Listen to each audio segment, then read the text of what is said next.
Okay, so this is an introduction to small self-administered schemes, otherwise known as SASs. Generally, I find in a room of property people, a lot of you have heard of SAS, if at least you haven't already got one. So is that the case? A quick show of hands, anybody who hasn't heard of SAS? Wonderful, brilliant. So you all know what they are, and I'm sure some of you have got one. So a quick introduction to small self-administered schemes. Probably why am I here talking to you about small self-administered schemes? So a little bit about myself. Obviously my name is Bryn. Whilst I might not look it, I've been doing this for just over 30 years now. I started at Commercial Union way back in 1989 as a technical pensions consultant. I ended up running my own IFA practice from about 1994, which I sold for just under £1 million in 2002. The reason I sold it was, as IFAs, we give pension advice, but we talk about other companies' pension products, which I really basically thought were a bag of shite, overcharged, crap service, ridiculously appalling performance, and I really like small self-administered schemes, so I decided to actually take the plunge and start my own pensions administration company, which sounded like a really good idea at the time. Instead of the £1 million and sit there being rich and a property investor, it cost me £1.5 million to set up, so I ended up with £500,000 worth of debt. So I do know about corporate funding and stress and sleepless nights, etc., etc. However, 20 years later, I am still here.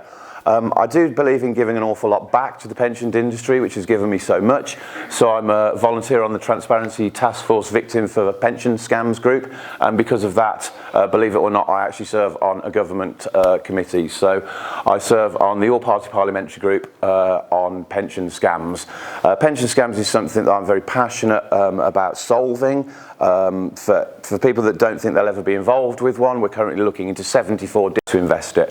The rest of it's just a load of rubbish. After like 30 years, I've done an awful lot of stuff and I work with an awful lot of people, like I said, including UK government, which is great. Anyway, so that's why Mark and Vicky have invited me here. I have, for my sins, spent my entire life in this industry. Okay, so what is a SAS? Everybody in the room said they at least have heard of one if they haven't already got one. So a SAS is a type of pension. Yawn, gosh, how boring. Hopefully not. I'm going to try and make it over the next 25 minutes something that interesting, that you'll understand why people have got one. You might want one yourself, and you'll certainly want to know people who have SASs because of the vast, huge amounts of money that are invested into SAS pension schemes. Who is responsible for them? Okay, so I've mentioned Aviva, Standard Life, loads of pension companies that you will have heard of. So a SAS, unlike any other type of pension scheme, there is no provider. So your company would approach a company like ourselves and say, our company wants a pension scheme for its key executives. The key executives, generally speaking, are you, the owner or owners, and later on, family members. So the provider of this is your own company. You yourselves become a trustee of your pension scheme, which is wonderful. And we have to ask HMRC, because this is a company pension scheme, so we have to take your pension scheme, we have to go along to HMRC, we have to justify to HMRC why your company has one, why it wants one, that it's a fit and proper company to have one. That takes about 8 weeks for us to set you up a scheme. It's then tax registered. We then set you up with a company a pension scheme bank account, which is where contributions will go. Okay, so there's a comment there about tax relief. So pensions, okay? So I'm not a huge fan of pensions, certainly not the ones that you'll get sold by advisors out there, or workplace pensions, etc.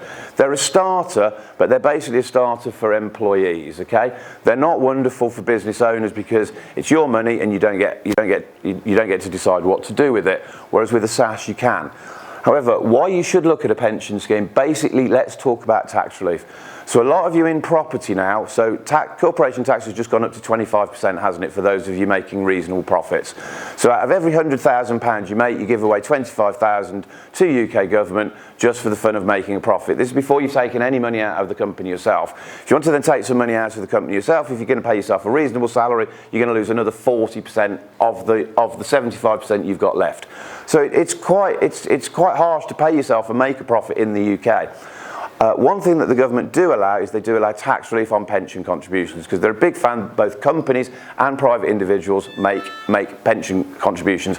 The reason why is totally self-serving. The government don't want to have to pay you in retirement. If you've got no money in retirement, they have to look after you, so they just want to encourage you to make pension contributions so that when you get to retirement, you don't have to. However, let's make use of that before we get there. So a company, if a company makes a profit of, let's say, £500,000, you're going to lose £125,000 of that in corporation tax. Most property people I know like clinging onto their money for grim death, because that's what's going to help you expand your property. So as a simple example, if you dropped £500,000 into a SAS pension, you don't pay £125,000 to UK government, you get to keep that within your pension fund. That as a return on capital employed means instead of £375,000 to invest, you've now got £500,000 to invest. Or put another way, you've made a return on capital employed of 33% overnight, which I think to any property investor is a fairly attractive return on capital employed.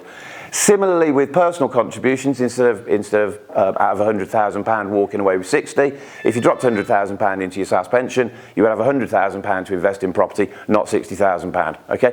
I realise you've all got to live, and I'm going to talk about how you live in a bit. But the major reason for making a pension contribution is not to pay yourself an income in retirement. The major reason you make a pension contribution is not to pay tax, corporation tax or income tax, okay? Please don't talk to me about putting £100 a month away into a pension. It is an absolute waste of time. Do not bother. Anybody tells you to put £100, £200 a month into a pension, tell them to jog on, okay? Pension contributions are made in thousands. You either make 10,000, 25,000, 50,000, 100,000, 200,000 contributions. That's the only time it's ever worth it, okay, because of the tax relief. It doesn't just stop there. Any money invested into a pension fund grows tax-free. So as all of you are property investors, you all have to pay corporation tax or income tax on your rent. If you did that in your pension fund, you don't pay rent, which adds another 25% return on capital employed to all of your investments, which is, pretty handy to have. This slide is now out of date. When I wrote it, everybody in the UK was allowed to invest up to £1,073,000 into a pension in their name and die and leave it to their children free of tax. Now, I'm old, so I can't stand woke, snowflake, all of that crap. In my world, right, most people are married. So I would say invite your husband into your pension scheme, because there's a lot of women in the room, so it's you that will start the SAS pensions, which is brilliant. Invite your husband who's got a job into your pension. You're now allowed to put £1,073,000 each away into a pension scheme and not pay inheritance tax. Now, the Chancellor, in his wisdom, has abolished that, which is fantastic. That means you are now allowed to save an unlimited amount of money into your pension fund and leave it to your children free of tax. Now, the reason most people get into property is to leave a legacy to their family, to their children. Now, the problem is with property is that that legacy will be taxed at 40%. If that legacy was protected by a pensions trust, there is no 40% tax to pay, which is an absolutely immense saving, especially with property people, especially with property developers, because a lot of you make massive, significant profits, which is wonderful. So don't pay corporation tax on it, don't pay income tax on it, and don't pay inheritance tax when you leave it to the children. So this suddenly starts to make pensions a little bit more attractive than perhaps what you've been told before. So the massive tax savings. Moving on to protection, a lot of us will be doing SPVs. The reason that all good accountants will tell you to do SPVs for different property developments is if one goes wrong, you can just carve it off and it does not affect the rest of your property empire, which is absolutely brilliant. Similarly, a SAS pension, or all pension schemes are written under trust. What that means is any money that you've saved in a pension fund, if something unfortunate was to happen to your major company, and let's be honest, having just gone through COVID and thousands of businesses have gone into insolvency through no fault of their own, if instead of keeping money within the company, that money had been put into the company's pension scheme, then all of that money would have been protected from creditors, and in many circumstances the money in the pension scheme would be allowed to restart the company going forwards. So protection is a under-discussed but incredibly important reason for you to put your money or your company's money, and let's be honest, your company's money is your money in disguise. Okay, I mean, all the smart accountants in the room will tell you how to transfer money from there to there, and it's all your money. So all of this in my world is your money. the pension scheme should also be your money, which is why I like member-directed pension schemes. Okay, so it all fits together. I hear occasionally, and I've even had an argument on Facebook. Gosh, there's a surprise, Bryn having an argument on Facebook. Quite late as well, Bryn. Right. So for those of you that know me, yes, I do get a little bit grizzly with people that are trying to rip people off or pension scammers on Facebook, and I will call people out, which is, it is what it is. So I've seen regulation, so a SAS isn't regulated, which is utter and complete shite. Never mind. So what they actually mean is that they're not regulated by the FCA. No, the FCA is a nanny state there to look after people that aren't capable of making financial decisions for themselves. A SAS pension, being a company pension scheme, is regulated by the pensions regulator. So the pensions regulator is the regulator that regulates the Marks and Spencer's pension scheme, the British Airways pension scheme, the university superannuation scheme, which is the largest pension scheme in the UK, with £70 billion under assets. The reason that that's important is that the pensions regulator understands that pension funds can be quite big, and when I mean quite big, like an enormous amount of money. With enormous amounts of money, it means you have to invest in lots of different asset classes, much more so than in a personal pension. So it's nice to know that your SAS pension is regulated by the same regulator that will allow you to invest in enormous amount of assets, which I will go on to on the next page. We're also regulated heavily by HMRC and the Information Commissioner's Office, and your members, which is you, your wife, your kids in the future, do have access to the Pensions Ombudsman if a company like us who are administrating this for you make a mistake. So I think that's probably enough regulation for one afternoon. Okay, let's look at what you can invest in, which is kind of the exciting reasons of member-directed pension schemes, is you get to make investment decisions about your money. Okay, so the first thing that a SAS can invest in, we call this the retail investor universe. Okay, so this is the stuff that the FCA regulate, which we call the nanny state. Okay, so anything that somebody who's incapable of making their own financial decisions would invest in, clearly a SAS is allowed to invest in that. It would be stupid if it wasn't. Right, brilliant. So that's all other pensions out of the way. So anything below that is what a SAS can invest in. And we call this the non-retail investor universe. So the first thing that your company pension scheme is allowed to invest in is your company itself, which you would think would make complete sense because it's your money, it's your company, and you know what you're doing. So you'll see loan back talked about if you're interested in SASs online. Loan back is a massive advantage of a SAS pension. That means up to half of the company's pension scheme can be invested in the company's own business, which is tremendous.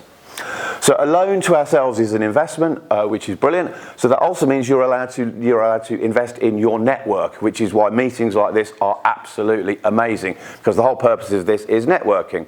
So we tend to find that a lot of SAS investors, a lot of SAS holders, they tend to store quite large amounts of capital in there. The difficulty then is what to do with that capital, and we will go on to that. But one thing that you can do with that capital is that you can lend it to a friend of yours who's got a good property development going on. You can either lend it for equity or you can lend it for a rate of return. We don't mind, but that's a really nice way of utilising your pension money that you've had tax relief on to help your friend grow his business, and you get a nice little return. So lending to third parties. What security do you need on that? On that, legally you need none, but I will come on to why you do need some a little bit later. Right, as Natasha is here, commercial and some specified residential property. So as I'm mainly going to focus this talk on commercial property because we've had Natasha here earlier, SAS pensions were basically created for companies to invest in commercial property back in the 70s. And what I mean by that is we've on the previous slide we looked at protection. So the idea of protecting the money is in a trust.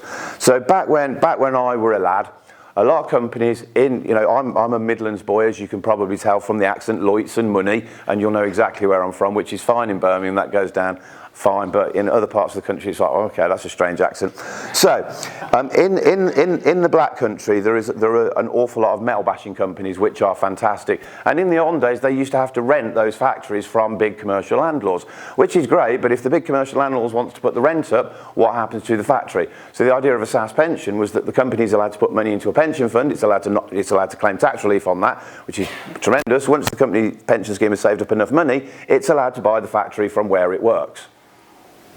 Okay, so that's massive security for the workforce and for the owners because they now own the premises from where they work. Furthermore, because the company is now renting the premises off the owner's pension scheme, it has to pay a rent, which I've said is tax-free. But the owner gets to pay rent from his company, which is tax deductible, into his pension scheme, which is tax-free.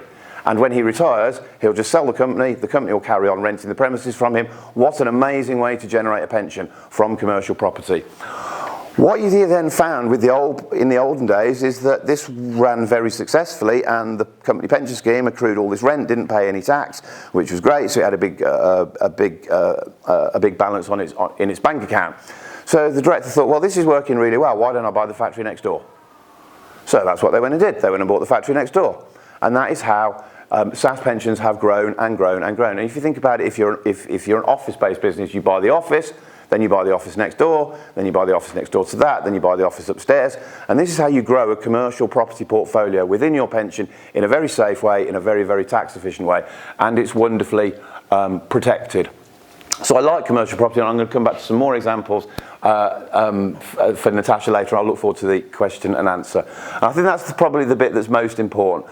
There are loads of other things that a SAS can invest in. As I say, you're regulated by the pensions regulator, so there's £6.7 trillion invested in this stuff. So you can invest in stocks and shares, you can invest in unlisted equities, you can list in listed equities, hedge funds, derivatives, crypto if you do that through an ETF, certain foreign exchange, and leverage. So because SAS is set up for the company to buy its own premises, it is recognised by HMRC that sometimes you haven't got enough money in the pension scheme to buy the factory. So on that basis, the SAS is allowed to borrow up to half its value to purchase a commercial property. So you can actually borrow money, and there will be some brokers in the room. I think some of them have gone, but there are brokers in the room that you can talk to about commercial mortgages, specifically if you want to buy commercial property with your SAS pension. There are specialist lenders out there who will lend to SASs on that basis. Okay, like anything to do with HMRC, especially where tax relief, as in the government giving away money to you, is involved, there are going to be some rules and regulations. Now, what I often say is if you wanted a SAS pension, most people will come to a company like ourselves, a SAS administration company, and ask us to do all of the boring, hard work, nitty-gritty bit. So on that basis, I often say, why buy a dog and bark yourselves? If you're paying us to keep you in line, that's what our job is. However, just to bear in mind, you can't break HMRC rules, specifically those contained in the Finance Act 2004, which is our Bible. I like the Finance Act 2004 because it's currently 2023, which means it's 19 years since any rules around SAS has changed. So if I'm talking to you about the way things are have been this way for 19 years. HMRC are unlikely to change the way things are because it's all working quite well. So it's a nice set of rules that's been there for a long time that we should all understand, and that you can have certainty in the knowledge that it's probably going to be treated the same all the way up until when you retire. You can't take benefits other than as prescribed by Finance Act 2004. You're not allowed to lend to yourself or parties connected to you. Connected is like, I think, the CGT rules, so that's direct family, down to second cousins, or anybody you're in business with. The reason why you're not allowed to lend to your brother is HMRC in their wisdom think if you lent £100,000 to your brother out of your pension fund, that £100,000 might appear back to you in a brown paper bag with no tax deducted, okay? Now weirdly, you're allowed to lend to your best friend. Now I don't know about you lot, but if I gave £100,000 or lent £100,000 to my sister, I would never see it again. Whereas if I lent £100,000 to my best friend and asked it for him back in a brown paper bag, it would probably arrive. However, that's HMRC in their wisdom, so it's not for me to criticise. You're not allowed to buy assets deemed as taxable assets. No. So this is what HMRC describe as tangible movable property and residential. So the reason you're not allowed to buy tangible movable properties in HMRC's view, whilst you could class wine, theoretically you could class wine and paintings and Ferraris as assets because they kind of could occasionally go up in value, HMRC's opinion is if it can move, it will move. So the Ferrari will be bought here with tax relieved money and it will end up in France where it will be sold and the pension fund will not receive any money back and HMRC won't get taxed. Same with paintings, and wine will get drunk. Okay, so tangible movable property and residential is not allowed. There are some exemptions to residential. I can come on to those for anybody that's interested. It's our job to keep good records. You're not allowed to be disqualified or become unfit and improper because you are running a pension scheme where tax relief is involved, and you are allowed to invite other people into your pension scheme. Up to 10 other members you can invite once you've set up a SAS. So you've got to be a fit and proper person. You can't commit or be a party to pensions liberation fraud. And back to Mark's question earlier about can you lend to your friend with no security. According to the SAS rules, yes, you can. However, you can't act without prudence, commerciality or security. This rule is from the Trustee Act 1925. Now, you are a trustee of the pension fund, so you are bound by the Trustee Act 1925, and that specifically states that you cannot act without prudence, commerciality or security. So while one law is quiet on what security is needed, another law is quite specific on what security is needed. So in our view, if you lend money to a third party, you should take as much security as that deal will allow. And that way you tick the HMRC box and everybody is happy. Right, I've chucked this one in, blimey Charlie. So I've chucked this one in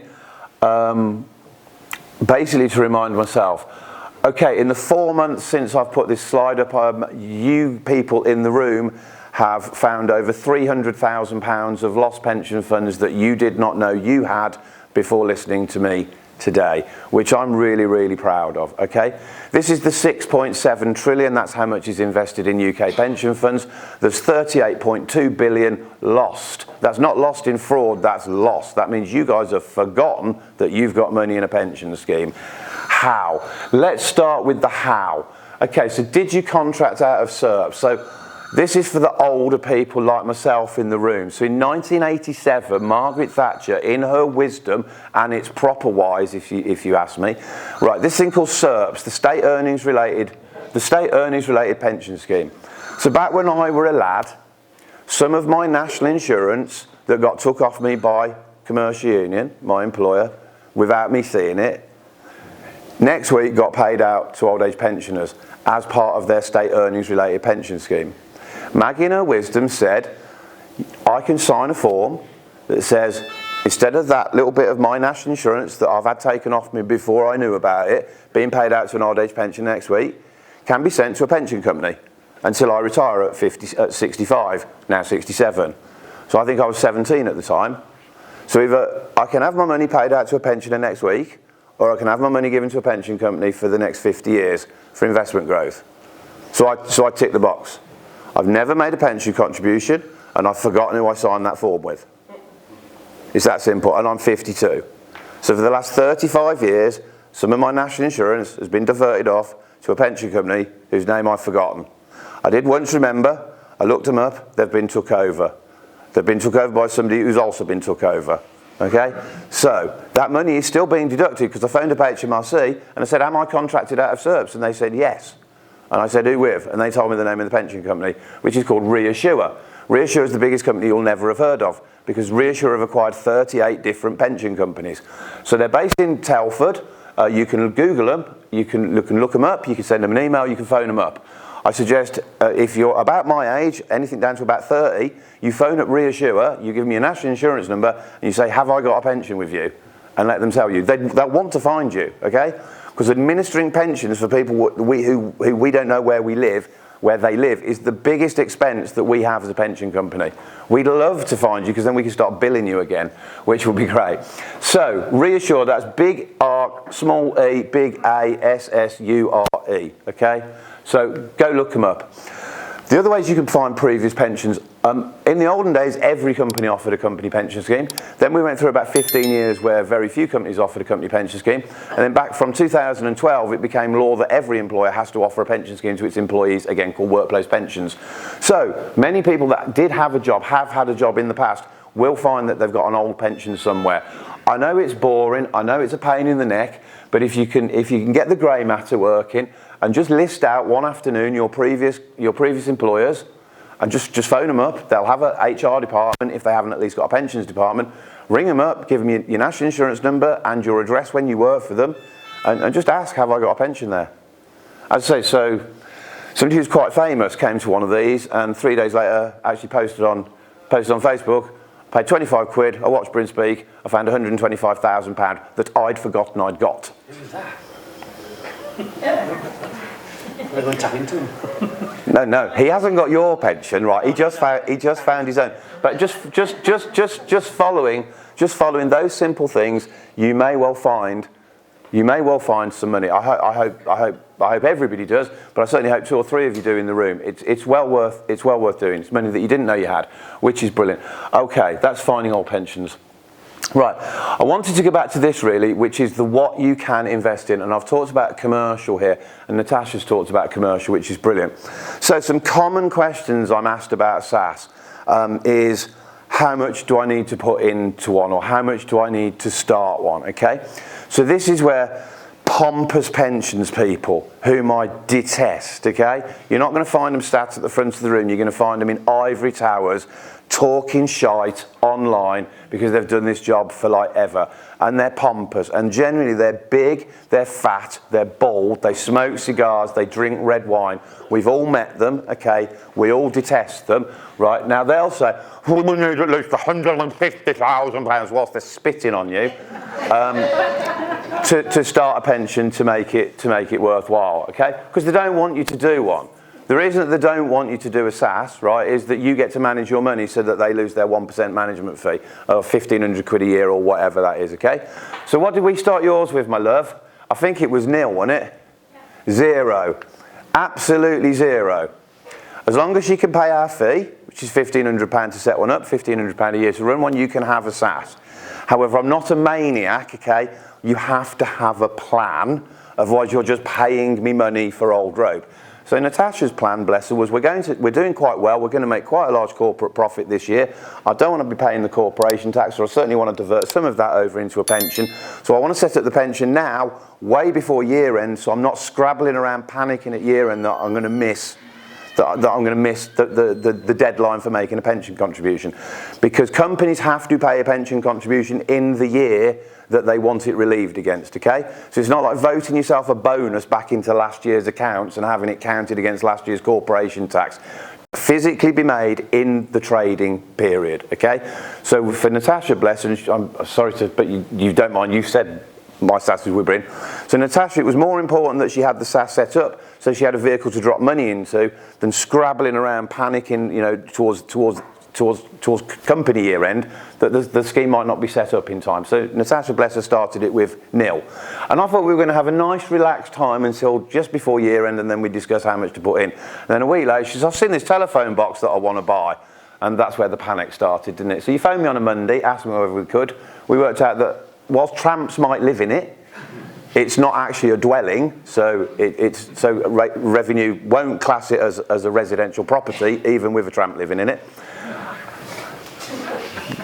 You deposited the money on the Wednesday and bought it on the Friday, which is just about the most amazing sort of start to finish commercial property purchase that I've ever been involved in. So thank you for that. So you actually need nothing to start a SaaS, but you do need a plan. So that plan could be, I've just come out of corporate employment, so I've been working for, Jaguar Land Rover, sir. You mentioned them earlier. Jaguar Land Rover, fantastic pension scheme. Absolutely brilliant, it's worth fortunes. However, you can't take it with you when you die, so some people choose to move that into a SaaS. So you can start a pension, you can start a SaaS with nothing on the basis that you're going to have a large old pension transfer come in, and that's what you want to start to invest in.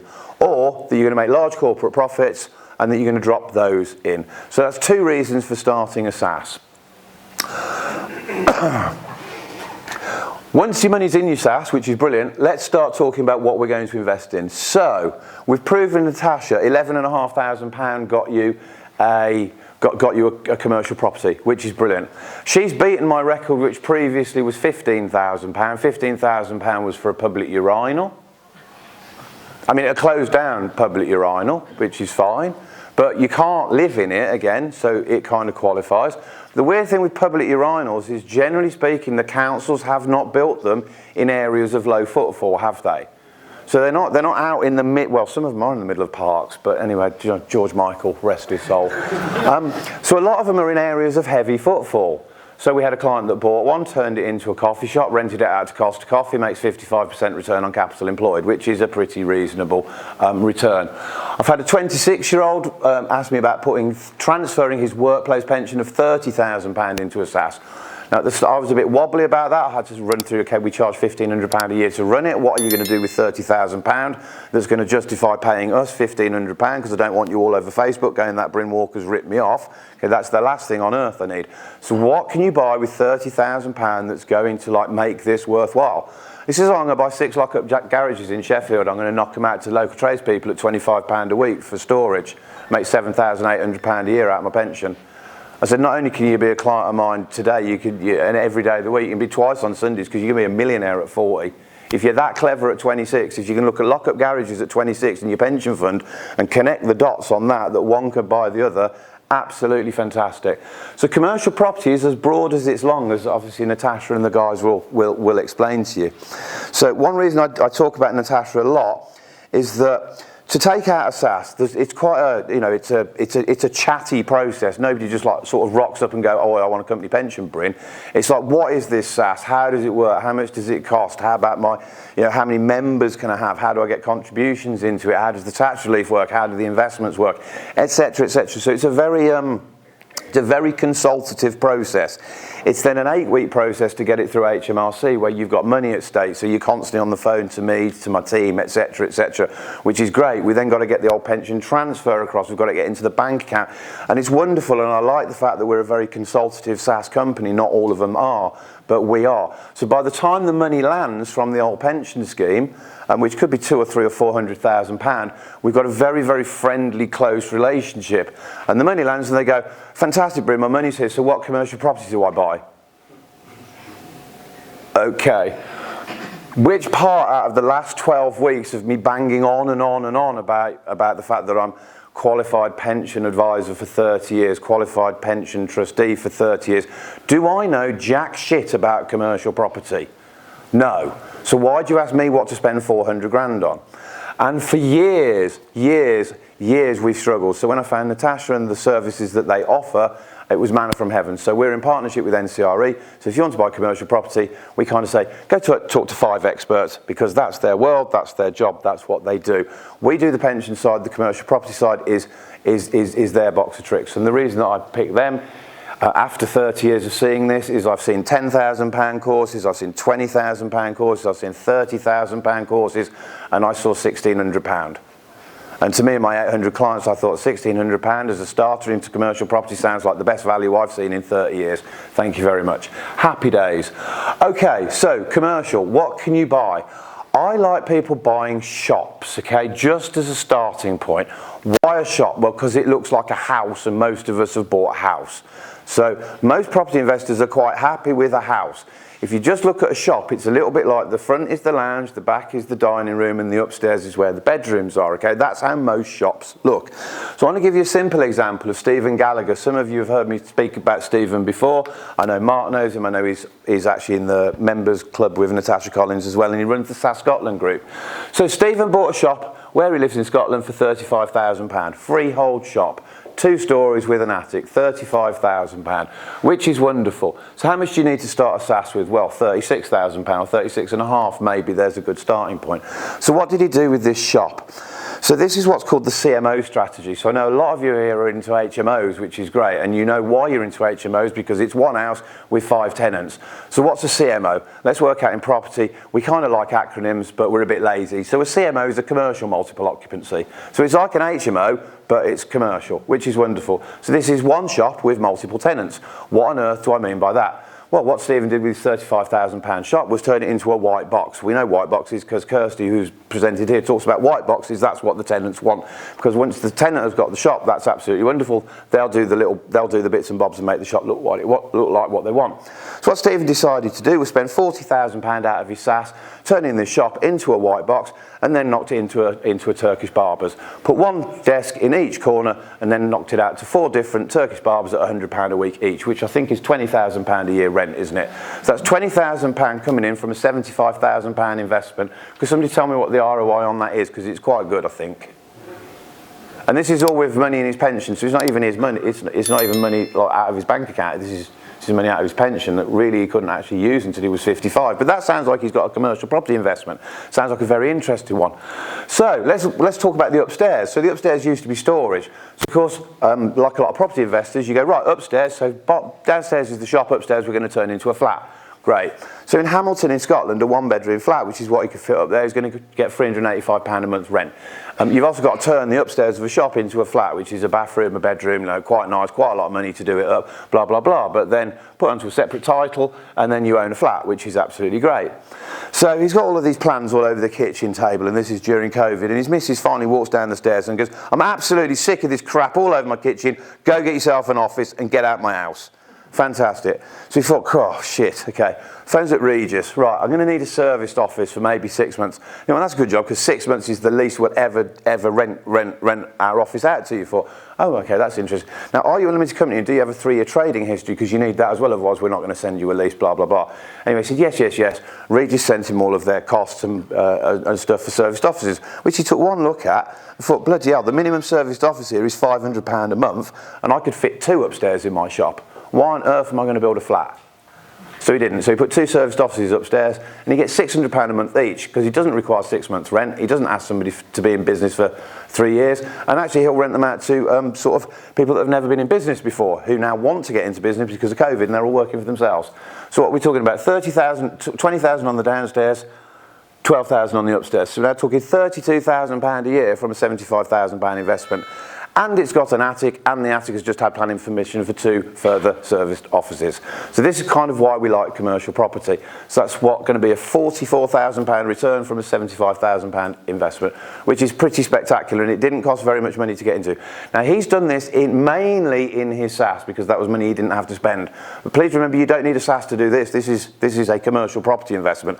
I would wrap it in a pensions trust, because that's tax-free. But you don't have to. You could just do this with cash. So commercial property is very, very exciting.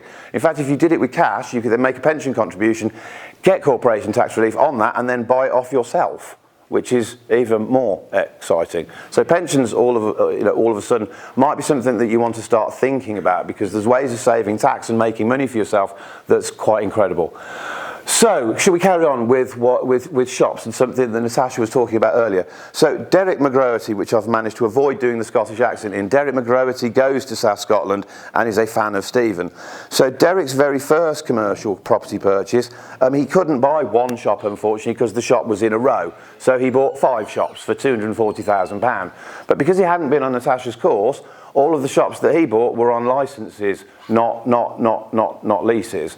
So there is a difference between a licence and a lease, and if you want to know more, please join their members club, because that's what they'll tell you all about. However, what Derek did over a period of 18 months was he changed all of the licences into leases, which gives the tenants much more security, because that's their shop, that's their business, that's where they're running their business out of. They want security of tenure. So it made sense to turn them all into leases, not licences. It's just the previous landlord hadn't bothered. Strangely enough, he got a RICS valuation after he turned all 5 shops into 5-year FRI leases, and they told him it was worth 450,000 quid. And he went, well, how have I made £210,000 because I haven't done anything to the shops? And they went, well, because you've got proper leases on them now. So that kind of blew my mind until I joined Natasha's thing and learned why it does that as well.